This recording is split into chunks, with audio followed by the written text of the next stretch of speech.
माँ सरस्वती क्लासेस में आप लोगों का स्वागत है। आप लोगों के सामने हम जो है जैसा कि मैथ का कई टॉपिक हमने करवा दिया है, उसके बाद आज हम आप लोगों को जो है फिजिक्स का एक नया टॉपिक आप लोगों को पढ़ा रहे हैं। ये इसका नाम है लाइट, हिंदी में कहा जाता है प्रकाश। ये प्रकाश नाम का जो टॉपिक है, ये टॉपिक सामान्यतः कक्षा 10 का टॉपिक है, कक्षा 8 में भी है। और ये इससे संबंधित जो है बहुत सारे प्रश्न जो है एनसीईआरटी वगैरह एनसीईआरटी बुक्स में भी हैं और उसके बाद कॉम्पिटिटिव एग्जाम्स में भी पूछे जाते हैं। ठीक है, चलिए देखते हैं। प्रकाश इंग्लिश में इसको कहा जाता है लाइट। और इसके आगे प्रकाश के बारे में जैसा कि आप जानते होंगे कि प्रकाश जो होता है, प्रकाश का काम अंधेरे में जब कोई चीज रखी होती है तो उसको देखने में हमारे जो प्रकाश सहायता करता है।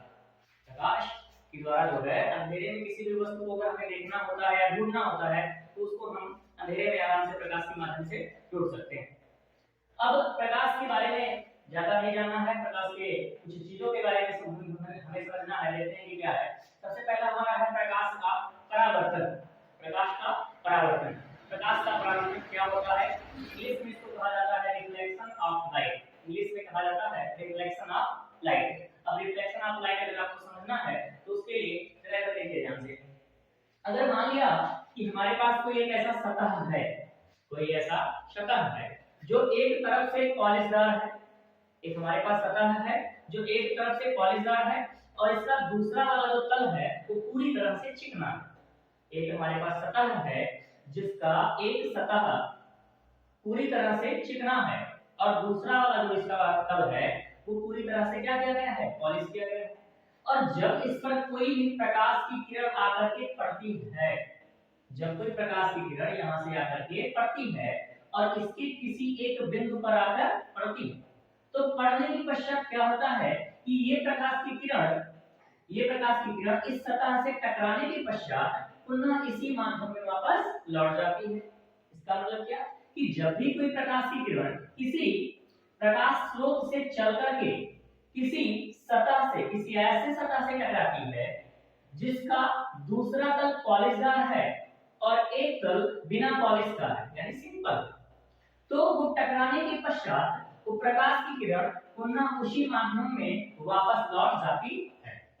प्रकाश के इसी गुण को ही या प्रकाश की इसी क्रियाविधि को हम कहते हैं प्रकाश का परावर्तन। हम क्या कहते हैं? प्रकाश का परावर्तन। आप याद रखना, इसके आगे आपको हम प्रकाश का अपवर्तन भी पढ़ाएंगे, लेकिन प्रकाश के परावर्तन में एक चीज आपको ध्यान में रखना है कि जो प्रकाश का परावर्तन के केस में ये प्रकाश का वेग टकराने से पहले जो होता है, टकराने से पहले जो वेग होता है वही वेग इसका टकराने के बाद में होता है, यानी वेग में कोई परिवर्तन नहीं होता है। समझ गए? चलिए अब प्रकाश के परावर्तन से संबंधित हम कुछ और भी तथ्यों को समझने का प्रयास करते हैं कि प्रकाश के परावर्तन से हमें और क्या-क्या चीजें जाननी है। जैसे सबसे पहला चीज है आपका आपतित किरण। आपतित किरण किसे कहते हैं? इंग्लिश में इसको कहा जाता है इंसिडेंट रेज। क्या कहा जाता है? Incident raise. तो आपतित किरण किसे कहते हैं? जो प्रकाश की किरण प्रकाश स्रोत से आकर के और इस सतह से टकराती है, जो प्रकाश की किरण प्रकाश स्रोत से चल करके सतह से टकराती है उसे कहा जाता है आपतित किरण। यानी यहाँ पर ये जो होगा ये आपका हो जाएगा आपतित किरण। ठीक है, अब जब यही प्रकाश की किरण इस सतह से आकर के इस बिंदु पर टकरा गई, टकराने के पश्चात ये वापस लौट के जाती है तो इसी का नाम बदल जाता है और इसका नाम हो जाता है परावर्तित किरण। क्या हो जाता है? परावर्तित किरण। समझ गए? आपतित किरण कैसे कहेंगे? वह प्रकाश की किरण जो अपने स्रोत से चल करके और सतह से जब तक टकराती है तो इसे कहा जाता है आपतित किरण। और जब प्रकाश की किरण यहां से चल करके रिटर्न होके यानी कि क्या करके यहां से परावर्तन की घटना होने के पश्चात जब यहां वापस हो जाती है तो इसे हम कहते हैं परावर्तित किरण। और ये जो किरण है प्रकाश की, ये जिस पॉइंट पर गिरती है, जिस पॉइंट पर गिरती है इसी पॉइंट को कहा जाता है आपतन बिंदु। इसी पॉइंट को कहा जाता है आपतन बिंदु यानी कि पॉइंट ऑफ इंसिडेंस। ठीक, अब उसके आगे आपको समझना है कि अवलंब क्या होता है। अवलंब को इंग्लिश में नॉर्मल कहा जाता है। अवलंब किसे कहते हैं? जरा ध्यान से देखिए।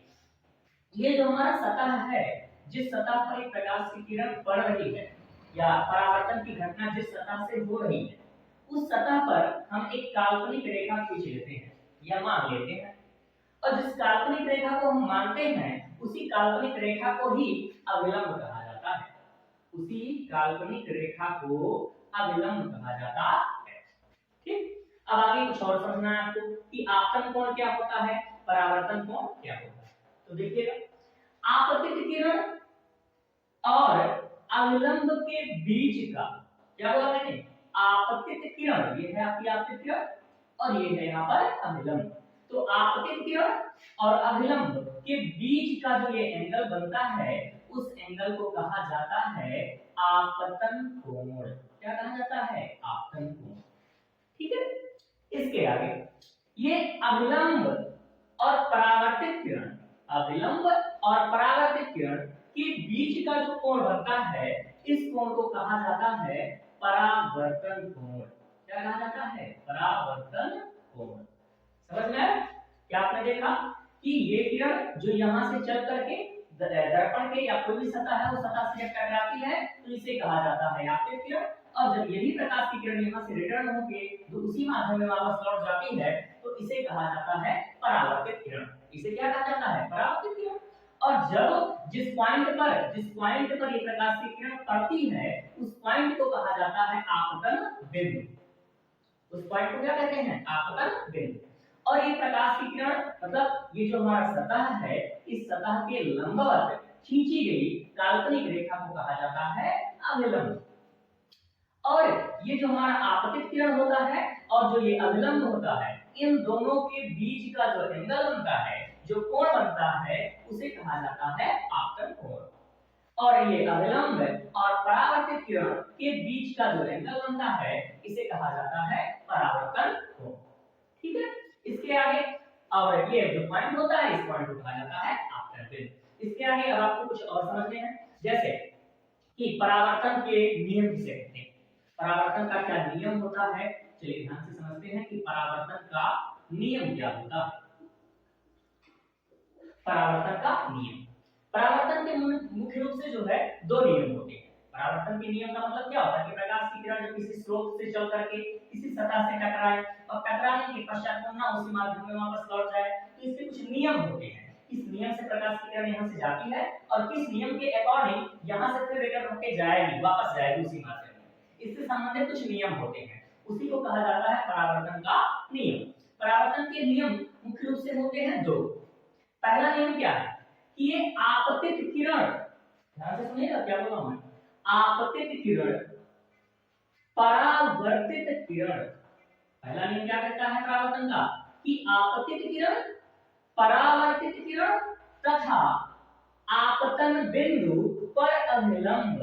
क्या बोला मैंने, आपतित किरण, परावर्तित किरण तथा आपतन बिंदु पर अभिलंब तीनों एक ही तल में होते हैं। ठीक है, क्या बोला मैंने, आपतित किरण, परावर्तित किरण तथा आपतन बिंदु पर अभिलंब तीनों एक ही तल में होते हैं। यह है आपका पहला नियम परावर्तन। दूसरा नियम क्या कहता है कि ये जो आपतन कोण होता है इसको सामान्यतः आई से डिनोट करते हैं, आई से डिनोट किया जाता है इसको। ठीक है, दूसरा नियम कहता है कि ये जो आपतन कोण होता है ये सदैव परावर्तन कोण के बराबर होता है, यानी angle of i equal to angle of r. समझ गए क्या? दूसरा नियम आपने देखा कि जो आपतन कोण होगा वो परावर्तन कोण के बराबर होगा। ठीक है, चलिए आगे